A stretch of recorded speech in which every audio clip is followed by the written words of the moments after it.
There are films that expect you to cut them some slack. If evaluated by the standard criteria, they prove to be extremely vulnerable to criticism. But at the same time, the fact that they feature stimulating solutions, original thoughts, and a peculiar combination of ideas can make them become classics someday. A sci-fi thriller Annular Eclipse is unlikely to reach a wider audience, but it's sure to appeal to those who like clever dystopia stories with a signature directorial style, despite the fact that the film hardly has anything unique about it.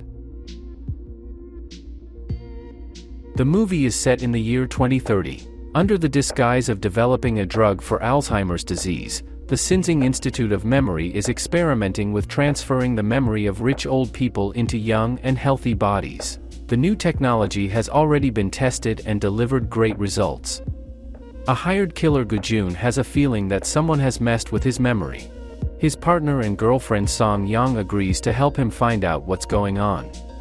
However, the closer Ke-Jun is getting to the truth, the more he realizes that he won't like what he'll eventually discover. If you break down Annular Eclipse into smaller parts, you'll be disappointed to realize that the movie has borrowed ideas from all over the place. Here and there, you can see references to Strange Days, The 13th Floor, Equilibrium, Gattaca, Self/Less, and other futuristic thrillers, as well as pieces by David Cronenberg and his son Brandon. On top of that, for some mysterious reason, the aide to the arch-villain is wearing the exact same oxygen mask as Bane from The Dark Knight Rises.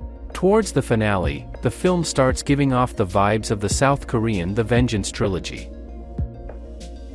It's easy to see how the filmmakers are trying to cover up the lack of money with sophisticated directorial style that features long static shots, distorted panoramas and perspectives, light and color filters, non-linear editing, and other fancy tricks you can think of. By the way, Annular Eclipse was finished back in 2021. The movie had been shown at various film festivals, until, 2 years later, it finally made its way to Chinese online streamings.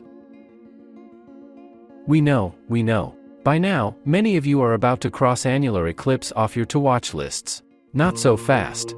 Despite all its shortcomings, it's a solid and coherent film with a captivating atmosphere. It might not be as clever as it wants to appear, but it does have a fair share of vibrant and exciting action to appeal to undemanding viewers. Chinese filmmakers lack experience in making decent sci-fi pieces, but this doesn't stop them from exploring that terrain with their usual dedication.